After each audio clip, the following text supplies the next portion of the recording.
ఇప్పుడంతా social media trend నడుస్తోంది. ఏ విషయం ఉన్నా సోషల్ మీడియాలోనే చెప్పుకుంటున్నారు. ఇంకా చెప్పాలంటే ఈ కాలం యువత ఒరిజినల్ వరల్డ్ కంటే వర్చువల్ వరల్డ్లోనే ఎక్కువగా ఉంటున్నారు. సోషల్ మీడియా వల్ల ఎన్ని ప్రయోజనాలు ఉన్నాయో అదే రేంజ్లో అనర్థాలు సైతం ఉన్నాయి. సామాజిక మాధ్యమాల్లో పరిచయమైన యువకులు అదే ఆన్లైన్లో ఓ అమ్మాయిని విపరీతంగా వేధించారు. దీంతో ఆ యువతి సూసైడ్ చేసుకునే స్థాయి వరకు వెళ్ళింది. చివరికి పోలీసులకు ఫిర్యాదు చేయడంతో 3 యువకులను అరెస్ట్ చేశారు.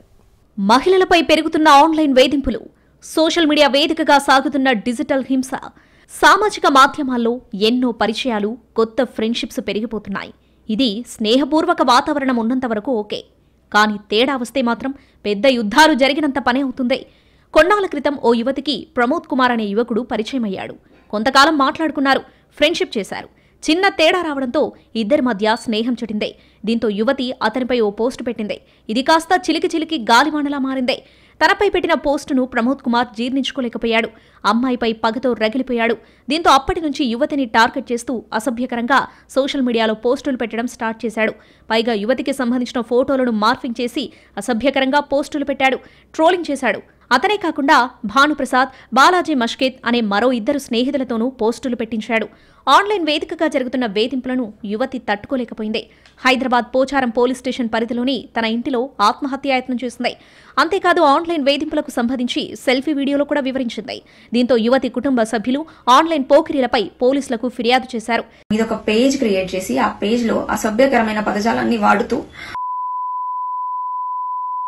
నా ఫేస్ ని ఆ పేజ్ లో పెట్టి, ప్రతి ఇంట్లోనూ ఆడపిల్ల ఉంటుంది, ప్రతి మగాడు ఒక అమ్మ కడుపులోంచి రావాలి, అలాంటి ఒక చెప్తే ఎలా ఉంటుందో నాకు అర్థం కావట్లేదు, కానీ చెప్పేస్తాను.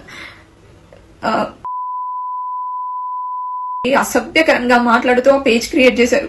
నాకు సపోర్టివ్ గా ఎవరన్నా హిందూ పేజెస్ మాట్లాడితే వాళ్ళని అసభ్యకరంగా మాట్లాడడం, మీ అక్క అలా, మీ అక్క ఇలా, మీ అక్కని ఇలా చేస్తాం, మీ అక్కని అలా చేస్తామని చెప్పి ఆ బూతులన్నీ మాట్లాడడము. స్క్రీన్ షాట్ పెడుతున్నా చూడండి. ఈ స్టోరీ లాగా పెట్టుకుంటే ఆ స్టోరీని రీపోస్ట్ చేశాడు.